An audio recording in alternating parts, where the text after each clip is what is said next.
بعض لوگوں کے ہاں نورینہ اولاد نہیں ہوتی اور دوسرے لوگوں سے بچہ لے کر اپنے والدیت لکھتے ہیں، اس کا شرعی حکم کیا ہے؟ کسی دوسرے کا بچہ گود میں لینے سے کیا ہوتا ہے؟ یہ تمام تر تفصیلات آج کی اس ویڈیو میں، اس لیے آپ سے گزارش ہے کہ ویڈیو کو مکمل دیکھیں۔ بسم اللہ الرحمن الرحیم۔ محترم ناظرین، حضرت سیدنا موسیٰ علیہ السلام نے اللہ پاک کی بارگاہ میں عرض کیا کہ مجھے میرا جنت کا ساتھی دکھا دے۔ اللہ پاک نے فرمایا فلاں شہر کا قصائی تمہارا جنت کا ساتھی ہے۔ حضرت موسیٰ علیہ السلام اس قصائی سے ملنے پہنچے تو اس نے آپ علیہ السلام کی دعوت کی۔ جب کھانے کے لیے بیٹھے تو قصائی نے ایک بڑی سی ٹوکری اپنے پاس رکھ لی، 2 نوالے ٹوکری میں ڈالتا اور 1 نوالا خود کھاتا۔ اتنے میں دروازے پر دستک ہوئی، قصائی باہر گیا۔ حضرت موسیٰ علیہ السلام نے ٹوکری میں نظر کی تو کیا دیکھتے ہیں کہ ٹوکری میں بوڑھے مرد و عورت ہیں۔ جیسے ان کی نظر حضرت موسیٰ علیہ السلام پر پڑی، ان کے ہونٹوں پر مسکراہٹ پھیل گئی۔ پھر ان بزرگوں نے آپ علیہ السلام کی رسالت کی گواہی دی اور اسی وقت انتقال کر گئے۔ قصائی جب واپس آئے تو اپنے فوت شدہ والدین کو دیکھ کر سارا معاملہ سمجھ گیا اور حضرت موسیٰ علیہ السلام کا ہاتھ چومتے ہوئے کہنے لگا، مجھے لگتے ہے کہ آپ اللہ پاک کے نبی حضرت موسیٰ علیہ السلام ہیں۔ فرمایا ہاں، تمہیں کیسے اندازہ ہوا؟ کہنے لگا کہ میرے والدین روز یہ دعا کرتے تھے، اے اللہ پاک ہمیں حضرت موسیٰ علیہ السلام کا دیدار کرتے ہوئے موت دینا۔ ان کے اچانک انتقال سے میں نے اندازہ لگایا کہ آپ حضرت موسیٰ علیہ السلام ہیں۔ جب میری ماں کا کھانا لیتی تو مجھے اس طرح دعا دیتی، یا اللہ پاک میرے بیٹے کو جنت میں حضرت موسیٰ علیہ السلام کا ساتھی بنانا۔ حضرت موسیٰ علیہ السلام نے فرمایا مبارک ہو کہ اللہ پاک نے تمہیں میرا جنت کا ساتھی بنا دیا۔ حضور اقدس صلی اللہ علیہ وآلہ وسلم نے فرمانے عالی شان ہے، جس شخص سے اس کے والدین راضی ہوں اللہ پاک اس سے راضی ہے، اور جس سے اس کے والدین ناراض ہوں اس سے اللہ پاک بھی ناراض ہے۔ حدیث مبارکہ میں تو ماں باپ کو جنت دوزخ سے تعبیر کیا گیا۔ اللہ پاک کے نبی صلی اللہ علیہ وآلہ وسلم سے ایک شخص نے پوچھا، یا رسول اللہ صلی اللہ علیہ وآلہ وسلم، ماں باپ کا اولاد پر کیا حق ہے؟ اللہ کے نبی صلی اللہ علیہ وسلم نے ارشاد فرمایا، ماں باپ تیری جنت اور دوزخ ہیں۔ ابن ماجہ۔ ایک اور مقام پر ارشاد فرمایا، سب گناہوں کی سزا قیامت میں ملے گی، لیکن ماں باپ کے نافرمان کو اللہ پاک دنیا میں ہی سزا دے دیتے ہیں۔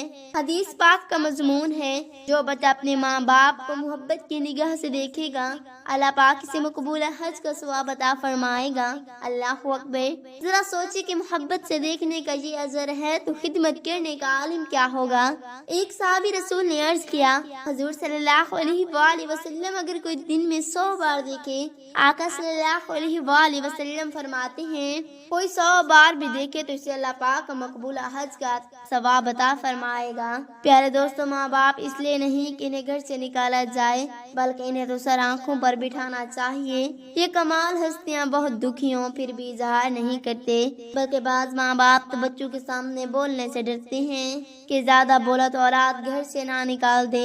حیرت ایسی اولاد پر جس کے ماں باپ اسے بات کرنے میں ڈرتے ہوں۔ تعجب اس بیٹی پر جس سے ماں بات کرنے میں ہچکچائے کہ بیٹی مجھ پر چیخنے لگے۔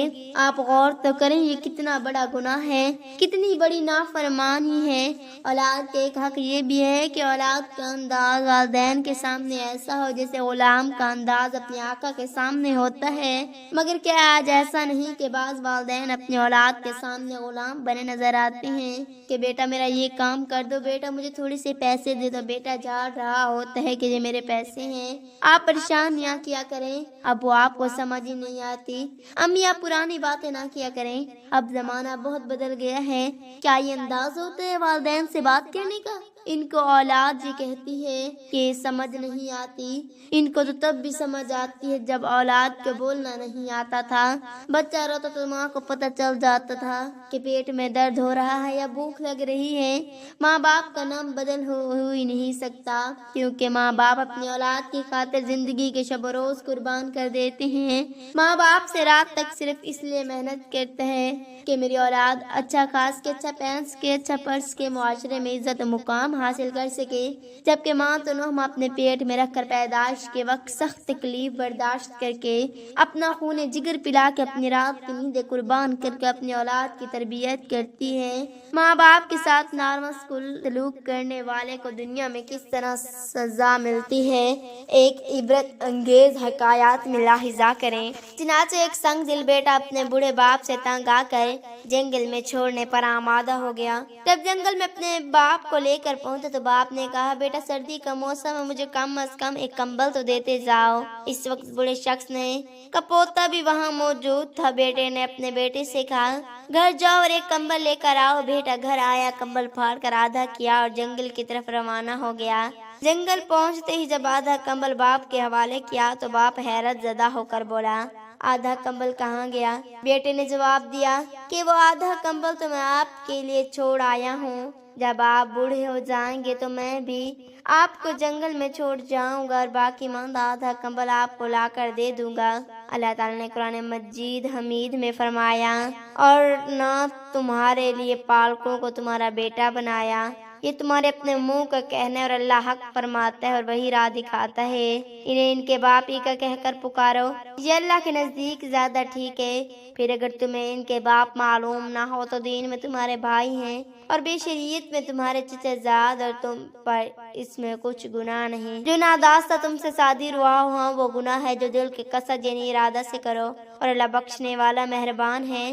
کرو اور اللہ بخشنے والا مہربان ہے۔ زمانہ جاہلیت میں یہ معمول تھا کہ جب کسی شخص کو کوئی لڑکا پسند آتا وہ اس کو اپنا بیٹا قرار دیتا اور اس کو اپنے مال کا وارث قرار دیتا، اور لوگ اس لڑکے کو اس شخص کا بیٹا کہا کرتے تھے۔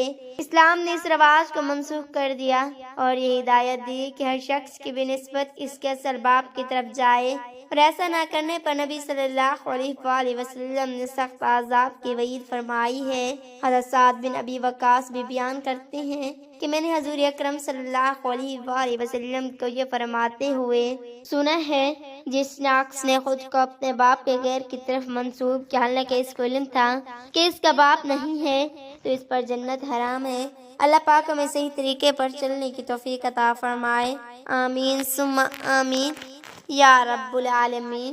ناظرین، کمنٹ باکس میں اللہ تعالیٰ کے 99 ناموں میں سے ایک نام ضرور ٹائپ کریں۔ شکریہ۔